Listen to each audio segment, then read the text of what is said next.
Hi, Anita. I'm so glad that we can take this time together. One of the questions that I'm asking all the authors that I'm talking with is about their spiritual practice. And what I would love to know from you is what your spiritual practice was, if any, before your near-death experience, and then what your spiritual practice is now.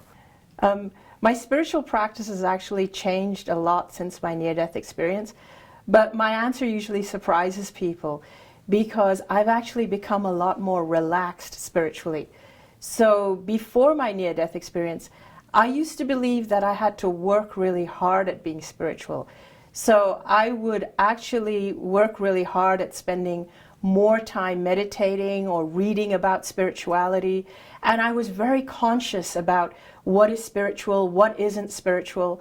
So I used to do a lot of things for the purpose of trying to be spiritual.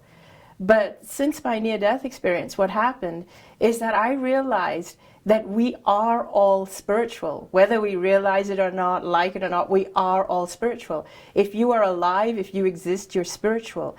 And I understood that the most important thing I could do is be who I am, be myself, value myself, love myself. So what I understood really is that being myself and being spiritual are actually one and the same thing. So my spiritual practice today is to, well, first of all, it's to make sure that I hug myself every day. And I also tend to look in the mirror and I promise myself every single day that I'm never going to let myself down. I'm never going to forsake myself. I'm never going to treat myself like a doormat, never going to put myself last again. Those are the kinds of things I used to do before. When I thought I was being really spiritual, when I thought I was being really loving to other people, I didn't realize that I was forsaking myself, though, at that time.